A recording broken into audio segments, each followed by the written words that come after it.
Olá pessoal, bem-vindos ao canal Mulher de Fases. Eu sou Liege Pamplona e eu tô aqui para contar para vocês a minha história real e sem filtros. No vídeo de hoje eu vou falar sobre algo muito importante, como foi o meu processo de cura depois de um relacionamento com um narcisista. Eu vou contar para vocês como eu fiquei um tempo sem me relacionar, como foi que eu me curei e como é que eu escolho hoje com mais consciência. Se você já viveu algo parecido ou conhece alguém que viveu, fica comigo nesse vídeo que eu vou trazer para vocês algumas técnicas que eu utilizei no meu processo de cura.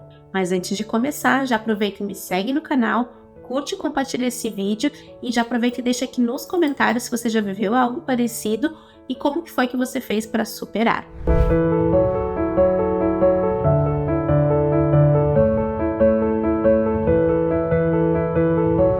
Nos últimos vídeos que eu postei, eu trago aqui para vocês um pouquinho sobre como foi o meu relacionamento, como foi que eu decidi terminar e quando eu percebi que eu estava com um narcisista que não aceitou o término do relacionamento. Então eu trouxe para vocês algumas dicas de como você faz para se proteger desse tipo de situação. Mas e se você já caiu nessa armadilha e você precisa se curar daquele relacionamento?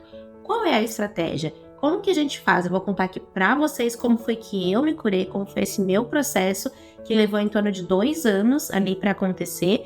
E é um processo constante, mas eu vou compartilhar aqui com vocês um pouquinho, caso vocês estejam passando por algo parecido, que de alguma forma eu possa contribuir para que esse processo de cura seja o menos doloroso possível. Todo esse cenário do relacionamento e do término que não foi aceito pelo narcisista, toda a situação de perseguição, ameaças, enfim, violência psicológica, obviamente isso tudo deixou uma marca, né? Causou algo em mim, que é uma coisa que eu vou levar para a vida toda, mas que eu estou aprendendo cada vez mais a lidar e a me curar daquilo, né? Então, logo que aconteceu, eu comentei no vídeo anterior, foram 9 meses aí de perseguição, de ameaças, de mensagens, enfim, e nesses 9 meses foi um tempo que, ao invés de tentar lidar com aquilo, eu guardei, eu me fechei, eu estava tentando fingir que nada estava acontecendo e tentando levar a minha vida da forma mais normal possível. Obviamente, em algum momento aquilo iria explodir. E isso aconteceu 11 meses depois do ocorrido, do término do namoro, onde num momento ali de muita fragilidade, num momento onde eu estava já no meu limite, eu explodi. Primeiramente eu explodi como, né? Eu tive um leve burnout. Então, nesse período, eu estava fora do país, estava lidando com uma situação aí de mudanças, nova cultura, novo idioma, novas pessoas, distante dos meus amigos, distante da família. Eu estava num cenário desafiador financeiramente, então eu fui guardando tudo numa caixinha, né, em relação ao relacionamento, porque naquele momento eu não tinha condições de lidar com aquilo. Eu comecei a me afundar no energético, porque era a única coisa que me fazia ter energia e me dava um pouquinho que fosse de possibilidade de me concentrar no meu trabalho, de focar naquilo. Então eu estava todos os dias tomando energético, que obviamente não é legal para a saúde, e eu comecei a entrar em crise de ansiedade, eu comecei a ter momentos aí de angústia, de choro. Eu já não aguentava mais, eu cheguei num ponto de chegar pro meu chefe na época e falar, eu não aguento mais, eu preciso ter uns dias pra mim, porque eu não tô conseguindo. E na minha cabeça eu estava só lidando com a realidade de um novo país, questões financeiras, mas na verdade mesmo, no fundo, eu tava era tentando lidar com algo que estava guardadinho lá dentro, que eu não mexi por 11 meses. Que era a questão do relacionamento, de como aquilo mexeu comigo, como aquilo me impactou. Era algo que eu não queria ter vivido, que eu não imaginava que pudesse acontecer comigo, e que quando aconteceu eu tentei negar que aquilo tinha acontecido ou que aquilo teria de alguma forma me afetado. Eu tentei novamente ser forte o suficiente para lidar sozinha. E obviamente isso não foi possível, né? Então a partir do momento que passou esses 11 meses, eu voltei ao Brasil. Eu fiquei 3 meses de férias no Brasil antes de retornar de novo para o país que eu estava. E nesse período, eu acho que por eu estar não é um ambiente familiar, com amigos, com, né, no lugar que eu morava, enfim, não foi no mesmo apartamento, eu não retornei para lá, fiquei com amigas, eu desabei. Eu comecei a ter crises de pânico. Eu falo mais sobre isso no vídeo que tá aparecendo aqui em cima, sobre crise de pânico. Eu comecei a não conseguir dormir, eu não estava presente naquele momento. tudo acontecia como se eu estivesse me enxergando de cima. Então eu estava fisicamente presente, mas eu não conseguia relaxar. A todo momento que eu estava andando na rua, eu olhava por cima do ombro com medo, com receio de ver, né, aquela pessoa e não saber como que ele poderia reagir. Foi muito desafiador, foi muito assustador, até o momento em que eu caí e eu tive, né, a necessidade aí de buscar ajuda psiquiátrica e começar a tomar remédios aí para ansiedade e depressão. E eu precisei lidar com aquilo, eu precisei voltar à terapia e eu precisei falar sobre aquele sentimento, falar sobre tudo aquilo que estava acontecendo, para realmente entender o impacto que aquilo teve em mim e a partir daí começar o meu processo de cura. Então, a partir do momento que eu comecei a entrar na terapia de novo, a falar sobre isso, a aceitar que aquilo tinha acontecido, a primeira coisa que eu tive que deixar de lado foi o medo, a vergonha, a culpa e o sentimento de fracasso que eu tinha muito forte em mim, por ter me permitido entrar naquele relacionamento, por ter me colocado naquela situação, por não ter percebido antes, por ter escolhido errado, enfim, todos os comentários que eu escutei de pessoas próximas ou não tão próximas estavam enraizados dentro de mim, e por mais que eu falasse que aquilo não estava me afetando, estava sim, inconscientemente, aquilo foi me moldando e eu fui criando uma crença mesmo de que, né, eu precisava ser forte porque eu que tinha me colocado naquela situação. Isso é uma grande mentira. A gente se coloca em situações todos os dias da nossa vida, né? Seja ela boa ou ruim. O fato de ter acontecido o que aconteceu não é uma culpa minha. E eu descobri isso depois com a terapia. A culpa do que aconteceu é dele. Ele reagiu de uma forma agressiva, ele reagiu de uma forma violenta. Ele é uma pessoa que trouxe comportamentos narcisistas para o relacionamento. A partir do momento que eu percebi e identifiquei, eu fiz o mais rápido possível que eu podia para poder sair daquilo, mas ainda assim eu estava, né, numa situação onde inevitavelmente eu viveria aquilo. E eu fui descobrir isso muito depois. Então a primeira coisa que eu tive que lidar no meu processo de cura é entender que a culpa não era minha, que não tinha motivo para ter vergonha, que não tinha motivo para eu me sentir culpada, para eu me sentir fraca ou sentir que eu tinha fracassado. É um processo de reconstrução, colocar realmente tudo o que aconteceu, analisar cada coisa, tentar entender o porquê que eu colocava essa culpa em mim, porquê que eu tinha vergonha do que aconteceu, e ir trabalhando cada vez mais aquele ponto, até que eu entendi que não, que na verdade nada daquilo foi culpa minha e que não tem por que sentir vergonha. Quem deveria sentir vergonha era essa pessoa que reagiu da forma que ele reagiu. Se ele não soube lidar com o término do relacionamento, ele tem um problema que ele vai ter que lidar. O que eu tenho que lidar agora é com o trauma que aconteceu e como que eu vou fazer para sair daquilo. E foi o que eu fiz. Eu fiquei nisso. Então, lidar com todos esses sentimentos foi o primeiro passo para eu conseguir realmente entender que eu precisava sair daquele sentimento. Foi a primeira etapa e a partir daí eu consegui começar a olhar para um outro ponto muito importante, que é: será que eu vou conseguir confiar no homem novamente? Será que eu vou conseguir entrar num outro relacionamento? Será que eu vou conseguir sair com uma nova pessoa? Por muito tempo eu não consegui. Eu acho que eu fiquei em torno de um ano e meio, sem ter contato, né, falando de relacionamento com nenhum outro homem. Eu não queria, eu não me sentia pronta. Qualquer pessoa que viesse falar comigo, eu já estava com o alerta ligado em 300%. Então, a pessoa falava não, esse cara não vai dar, ele tá me enrolando, ele diz que é assim, mas no fundo ele não é. Então, muita desconfiança, muita insegurança, que foram sentimentos que foram criados a partir daquele relacionamento, mas que eu só pude começar a olhar para aquilo no momento em que eu aceitei que aquilo tinha acontecido. Eu parei de negar que foi um fato e eu comecei a trabalhar no ok, e agora? Né? O que tá dentro de mim? E foi desafiador, as pessoas chegavam para conversar comigo, enfim, eu dava não quero, não, muito obrigada, tô bem sozinha. Na prática eu não estava bem. Sozinha ou não sozinha, eu não estava bem.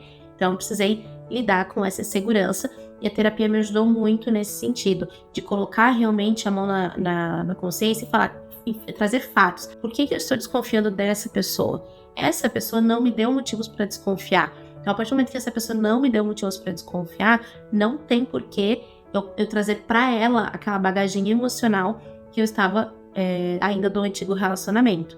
Mas aí, gente, vem um ponto-chave. Se eu ainda estava com essa bagagem emocional, essa ferida aberta, não deveria estar entrando em qualquer outro relacionamento. Porque eu comentei também num dos vídeos que a gente conversou, que se a gente não tá bem emocionalmente, se a gente não se sente pronto para isso, não faz sentido a gente entrar num outro relacionamento, né? Porque isso pode dar muito errado. Você vai jogar aquela bagagem emocional em outra pessoa e aí o relacionamento vai para água abaixo. Então eu percebi que eu não estava pronta e que eu não deveria nem tentar, nem abrir o espaço, a porta até que eu estivesse. E aí, então, a terapia foi me ajudando muito a olhar para dentro, a tocar na ferida, a abrir a ferida, a tentar entender como que eu faço para que aquilo seja curado de forma natural, sem pressão, sem forçar, sem pressa, né? Fui trabalhando na questão emocional, na questão de inseguranças, de medos, de receio, sempre trazendo os fatos para dentro da realidade, e isso foi essencial, que a minha psicóloga trouxe muito. Vamos lá, Liege, vamos analisar aquela situação específica. Por que você desconfia dele? Ele não tem nada a ver com o fulano lá de trás. Ele é uma pessoa nova, que tem comportamentos diferentes, experiências diferentes. Até que a pessoa te deu um motivo para desconfiar, a gente não tem por que estar desconfiando. E esse processo foi acontecendo até que eu me envolvi com uma pessoa, que foi uma pessoa muito importante na minha vida, eu posso considerar. A gente não teve um relacionamento sério, mas a gente ficou meses aí se encontrando, saindo e ficando junto.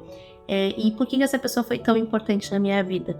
Não por fato de relacionamento, de alma gêmea ou coisa do tipo, porque não foi o que aconteceu, mas foi pelo simples fato de que ele veio para me mostrar que dava para confiar em alguém de novo. E foi muito bom esse processo. Foi um processo onde eu me senti inteira de novo, onde eu me senti merecedora de ter um cara legal do meu lado, onde eu senti que dava assim para confiar, né? Que nem todos os homens vão ser igual o fulaninho lá foi.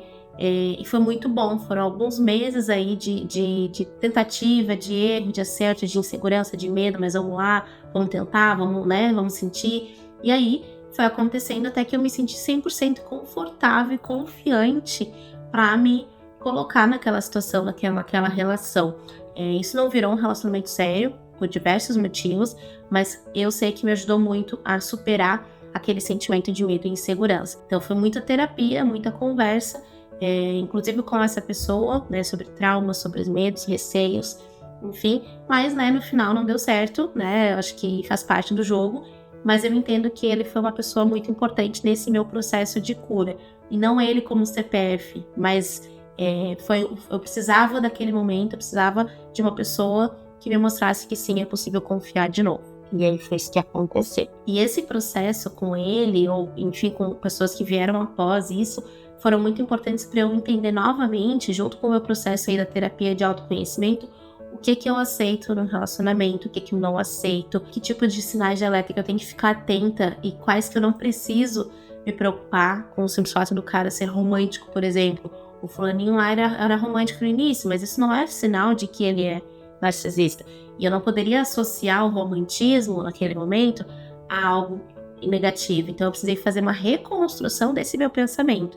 E isso tudo foi acontecendo aí com um processo de 2 anos e meio, praticamente, aí depois de todo esse acontecido, onde eu consegui realmente começar nesse processo de olhar para mim, entender os pontos, entender o que eu espero, o que eu não espero, o que eu mereço, o que eu não mereço ter do meu lado. E aí eu fui reconstruindo a Liege como uma pessoa que poderia estar dentro de um relacionamento. E eu foquei também nesse período em muitos hobbies. Eu foquei em fazer coisas pra mim. Porque quando eu saí daquele relacionamento, depois aí que teve toda essa etapa de crise de pânico, remédio, enfim, processo de cura física, eu acho que eu posso trazer assim também, um pouco emocional, obviamente, mas a parte física que veio com força, logo de cara veio um sentimento de, opa, eu preciso encontrar uma forma de rapidamente me curar para entrar num relacionamento saudável. Só que antes disso tem uma etapa muito importante que eu não preciso sair daquilo para entrar num relacionamento saudável. Eu preciso ter um relacionamento saudável comigo mesma. Eu preciso estar curada 100%. Eu preciso estar bem, saudável, feliz. Então eu investi muito o meu tempo e o meu dinheiro também em fazer coisas para mim.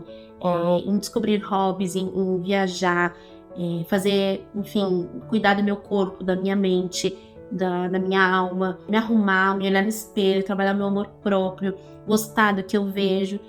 Foi um processo aí de muito, realmente, aprendizado e autoconhecimento, novamente, porque eu já tinha passado por esse processo antes, mas eu tive que redescobrir. E aí eu trago um ponto aqui, a importância, né, que um relacionamento tem, novamente, dentro da nossa autoestima. E eu tive que, e tem uma força, um poder muito grande, então eu tive que reconstruir isso dentro de mim, trazendo junto com a cura aí o olhar interno para o meu autoconhecimento, amor próprio. Então, se eu puder fazer um resumo aqui para vocês de como foi meu processo pós-término de relacionamento, pós aí ameaças e perseguição, enfim, eu diria que foi o primeiro momento, o primeiro passo foi uma negação, onde eu não queria acreditar que eu tinha passado por aquilo, eu não queria aceitar que aquilo estava me afetando. Então, foi um processo aí de um período de uns 11 meses, mais ou menos. Depois eu tive o processo de cair a ficha e vir tudo por água abaixo. Então, todos os sentimentos, as emoções, crise de pânico, de ansiedade, depressão, enfim. Aí depois veio a fase de buscar ajuda psicológica, então, com psiquiatra, psicólogos e medicação. Daí eu tive o tempo de não me relacionar com ninguém, por receio, por medo, por não me sentir pronta. Aí depois veio a fase onde eu comecei a entender mais sobre aqueles sentimentos, trabalhar isso em terapia, e aí eu começar devagarinho a confiar um pouco mais, a me relacionar com outras pessoas. Daí eu tive a fase de olhar internamente, entender o que eu quero, o que eu não quero, o que eu mereço, que sinais que eu tenho que ter cuidado, que sinais que eu devo deixar de lado, porque não são sinais de alerta, e sim são inseguranças e receios. E depois também a busca para olhar para mim, para entender que eu precisava fazer algo por mim, trabalhar hobbies, enfim, trazer aí coisas pro meu dia a dia para aumentar cada vez mais o meu amor próprio e a minha segurança. E aí, a partir daquilo, a cura efetiva de conseguir olhar para trás hoje e falar sobre isso sem medo, sem pânico, sem choro, sem angústia, né? E a decisão de trazer isso no canal é justamente porque veio um clique aí na minha mente, após tudo que aconteceu, de que algum motivo tem que ter para eu ter vivido o que eu vivi. E esse motivo ele não pode ser só para eu aprender a ser mais forte, ou só para eu aprender a lidar com uma situação como essa. Eu acredito em algo muito maior. E a minha vinda para o canal, a minha vontade de trabalhar com assuntos como esse, é justamente para que a gente possa cada vez mais se fortalecer como mulheres, como seres humanos, como pessoas que merecem viver um amor leve, saudável, tranquilo, merecem viver sem medo, sem insegurança, sem receio, e que a gente precisa se proteger cada vez mais. Então, trazer os meus aprendizados para cá, depois de todo esse processo de cura, para que, quem sabe, eu possa influenciar e ajudar mais mulheres que passaram por isso a se curar, né, da melhor forma possível. A solidão que vem ao deixar um relacionamento unilateral, no caso, né, que tem alguém, uma única pessoa lutando por aquilo, raramente é tão dolorosa quanto a solidão que sentimos ao abandonar a nós mesmas para continuar nele. Então fica aí a reflexão, o quanto a gente está se doando para um relacionamento, o quanto a gente está trabalhando e batalhando sozinhos, né, para aquilo, e também o quanto a gente está se deixando de lado para que aquele relacionamento funcione. E lembrem-se, vocês não estão sozinhas, nós estamos todas juntas aqui para que a gente possa conseguir encontrar aquilo que a gente merece, que é um relacionamento saudável, tranquilo, leve, em paz e sem violências, sem agressão. Nós merecemos respeito, merecemos um amor verdadeiro, e se a gente não tiver isso, ir embora é um direito nosso.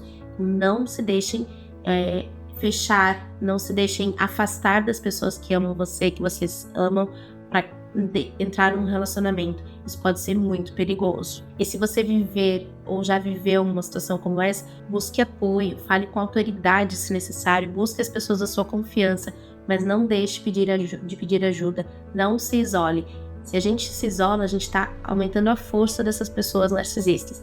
Então, o meu conselho é que continuem firmes e fortes, próximos daqueles que vocês amam. Agora, deixa aqui nos comentários alguma dica que vocês gostariam de ter ouvido no momento em que vocês estavam passando por um relacionamento tóxico e que poderia ter feito a diferença.